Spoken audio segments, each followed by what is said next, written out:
Hello students, welcome to my class. Last lecture में हमने समझा था कि मेंबर्स और शेयर होल्डर्स कौन होते हैं और इनके बीच में क्या बेसिक डिफरेंसेस हैं। Today we are going to discuss about the ways of acquiring membership and how the membership is terminated. Basically अगर आपको किसी कंपनी में सदस्यता चाहिए, मेंबरशिप चाहिए, तो उसके कौन से तरीके और कैसे मेंबरशिप खत्म होती है।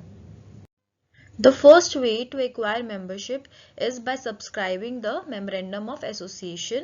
जैसा कि हमने मेंबर की डेफिनेशन में भी पढ़ा था कि मेंबर कौन होते हैं जिन्हें मेमोरेंडम ऑफ एसोसिएशन सब्सक्राइब किया हो, उसमें उसका नाम हो।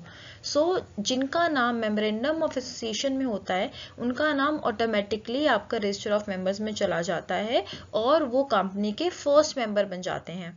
अगर कंपनी लिमिटेड बाय शेयर है तो उनको एक एक शेयर कम से कम लेना होता है। इसका बच्चा प्रोसेस बहुत आसान है कि भाई इनकॉर्पोरेशन में अगर आपका सब्सक्राइबर एज अ सब्सक्राइबर नाम है मेमोरेंडम में तो ऑटोमेटिकली आपका नाम रजिस्टर ऑफ मेंबर्स में चला जाएगा। ध्यान देने वाली बात यह है कि अगर प्राइवेट कंपनी है तो कम से कम 2 लोग हो जिन्होंने सब्सक्राइब किया मेमोरेंडम, जैसे कि हम पहले भी डिस्कस कर चुके हैं। अगर पब्लिक कंपनी है तो 7 और अगर 1% कंपनी है तो 1 मेंबर होना चाहिए नॉमिनी के साथ में।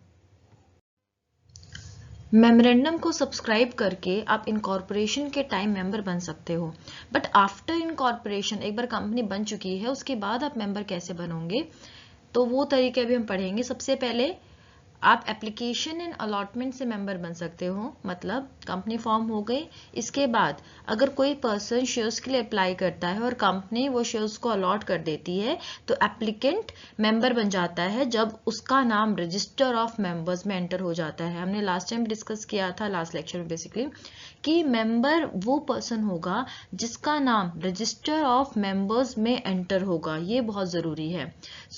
बच्चा इसका प्रोसेस बहुत ही सिंपल है। आप अप्लाई कीजिए, उसके बाद अलॉटमेंट मनी दीजिए, आपका नाम रजिस्टर ऑफ मेंबर्स में एंटर हो जाता है और आप मेंबर बन जाते हो। Next is by transfer of shares. कोई भी एग्जिस्टिंग मेंबर अपने शेयर्स जब किसी और पर्सन के फेवर में ट्रांसफर करता है तो जो ट्रांसफरी है वो मेंबर बन जाता है जब कंपनी वो शेयर्स ट्रांसफर रजिस्टर कर लेती है। ये बात ध्यान देने वाली ज़रूर है, वो मेंबर तभी बनेगा जब कंपनी उस चीज़ को रजिस्टर कर लेगी और रजिस्टर ऑफ मेंबर्स में उसका नाम एंटर कर देगी। ओके, सो क्या प्रोसेस है इसका कि जो ट्रांसफर डीड होती है इन फॉर्म SH4 उसको एग्जीक्यूट करना होता है, स्टैम्प ड्यूटी पे करनी होती है। कंपनी जब उसको अप्रूव कर देती है और रजिस्टर कर देती है, विद इन 60 डेज एक टाइम होता है रजिस्टर करने का, तो आप मेंबर बन जाते हो। डीमैट शेयर्स में बहुत आसान है, डिपॉजिटरी पार्टिसिपेंट के थ्रू आप मेंबर बन जाओगे। Next way is by transmission of shares. Now what is transmission of shares? When shares are transferred by operation of law such as on the death, insolvency or lunacy of members. जब किसी member के shares by operation of law उनके legal air या फिर official receiver के पास चले जाते हैं तो उसको ट्रांसमिशन ऑफ शेयर्स कहा जाता है। ये किन केस में होता है? जब मेंबर की या तो डेथ हो जाती है या वो दिवालिया हो जाता है या मेंबर के पागलपन के केस में उनके शेयर्स ऑटोमेटिकली उनके रिप्रेजेंटेटिव के पास चले जाते हैं। अब जब उनके शेयर्स रिप्रेजेंटेटिव के पास चले जाते हैं, अब जो रिसीवर है उसके पास 2 ऑप्शन होते हैं। या तो वो शेयर्स वो खुद ले ले का मतलब ये है कि वो रिटर्न कंसेंट दे के खुद मेंबर बन जाए। ओके, या फिर अगर वो मेंबर नहीं बनना चाहता तो वो शेयर्स किसी और को ट्रांसफर भी कर सकता है। ओके, अगर वो खुद वो शेयर्स ले लेता है तो वो मेंबर बन जाता है। अब इसका प्रोसेस बहुत ही सिंपल है। सपोज अगर किसी मेंबर की डेथ हो जाती है तो क्या करना है, उनका डेथ सर्टिफिकेट सबमिट करना है, सक्सेशन सर्टिफिकेट देना है कि आप उनके लीगल रिप्रेजेंटेटिव हो और कंपनी वो शेयर्स आपको ट्रांसमिट कर देगी। Next way is by agreeing to purchase qualification shares. Now what is qualification shares? कभी कभी किसी कंपनी में आर्टिकल ऑफ एसोसिएशन में मेंशन होता है, अगर किसी पर्सन को डायरेक्टर बनना है उस कंपनी में तो उसको कुछ शेयर्स खरीदने होते हैं जिनको बोला जाता है qualification shares to be eligible for the position. ऐसे केस में वो ये शेयर्स खरीदता है। बेसिकली ये शेयर्स को फ्री में ना मिले हो, बोनस शेयर्स में काउंट नहीं होता है, उसको राइटिंग में देना होता है कि वो शेयर्स लेगा और उनके लिए पेमेंट करेगा। जब वो ये राइटिंग में दे देता है, बेसिकली अंडरटेकिंग दे देता है, तब वो मेंबर बन जाता है even before the actual allotment. तो बेसिकली इसका प्रोसेस क्या होगा, कुछ नहीं करना, सिर्फ आर्टिकल्स देखना है कि उसमें मेंशन है कि, अगर मेंशन है तो रिटर्न अंडरटेकिंग उसको देनी होती है। अभी तक हमने देखा मेंबरशिप एक्वायर करने के सबसे इम्पॉर्टेंट वेज हैं। सबसे पहले मेमोरेंडम को सब्सक्राइब किया जा सकता है at the time of incorporation.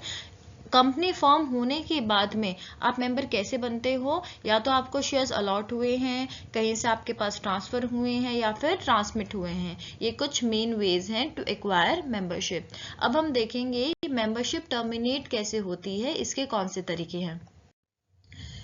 इसमें सबसे पहले है आपके पास में transfer of all shares.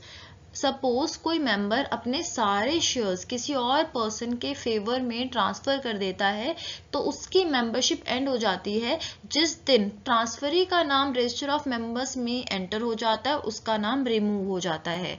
Okay, सो इसका प्रोसेस सेम है जो हमने एक्वायर में किया था। देखो, किसी और को जिसको ट्रांसफर हो रहा है शेयर्स, वो तो मेंबर बन जाएगा, लेकिन जो पर्सन अपने सारे शेयर्स ट्रांसफर कर रहा है उसकी मेंबरशिप एंड हो जाती है।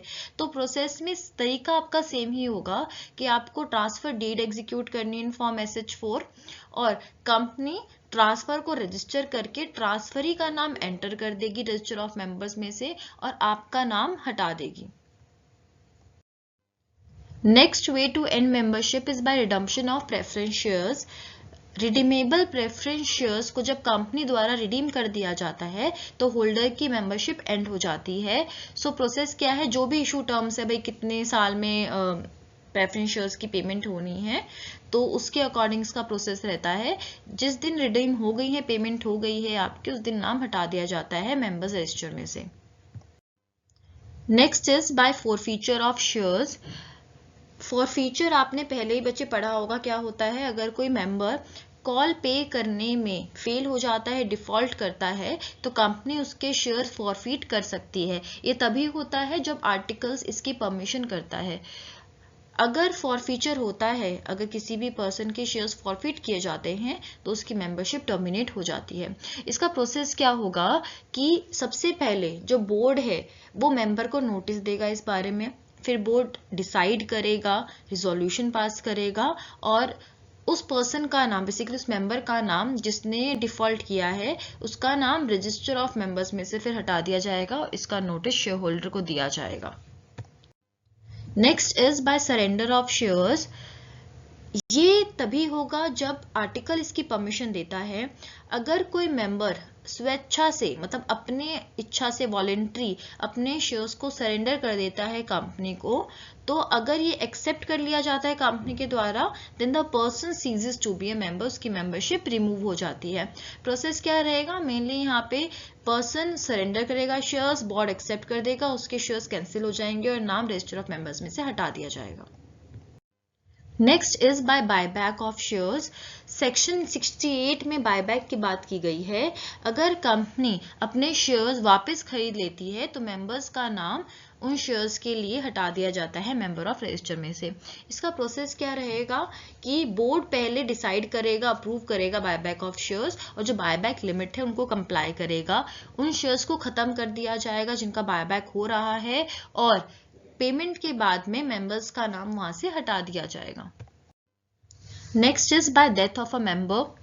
हमने ट्रांसमिशन वाले पॉइंट में पढ़ा था, अगर किसी मेंबर की डेथ हो जाती है तो उनकी मेंबरशिप खत्म हो जाती है और उनके shares bye operation of law उनके लीगल रिप्रेजेंटेटिव के पास चले जाते हैं।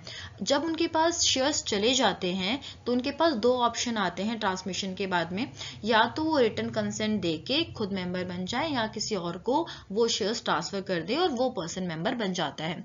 इसका प्रोसेस क्या रहेगा कि जो रिप्रेजेंटेटिव है वो ट्रांसमिशन के लिए अप्लाई करेगा, सर्टिफिकेट देगा, और ओरिजिनल मेंबर का नाम वहां से हटा दिया जाएगा और उनके जो लीगल रिप्रेजेंटेटिव हैं उनका नाम एज ए मेंबर एंटर कर दिया जाएगा अगर वो रिटर्न कंसेंट देते हैं।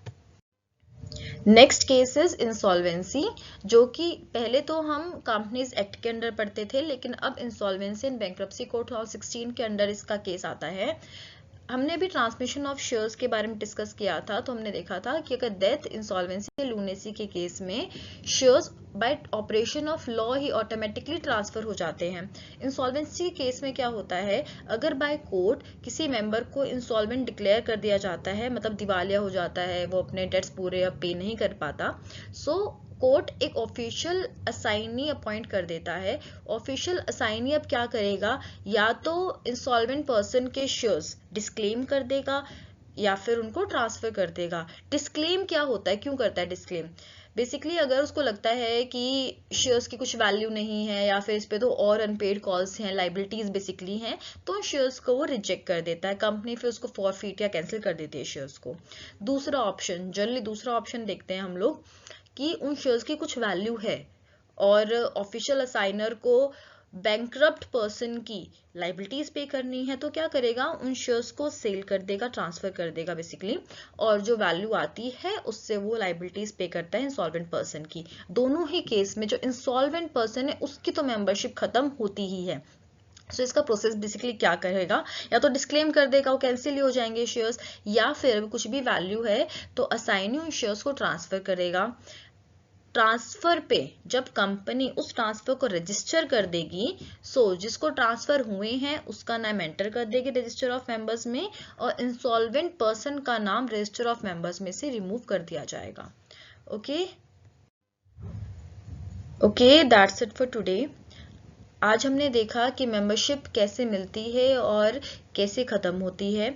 आई होप आपको आज का टॉपिक क्लियर हो गया है, क्योंकि एग्जाम के लिए बहुत इंपॉर्टेंट टॉपिक है, बहुत बार रिपीट हुआ एग्जाम में ये question. Still if you have any doubt you can write in the comment section below. Thank you for watching and don't forget to subscribe for more such videos.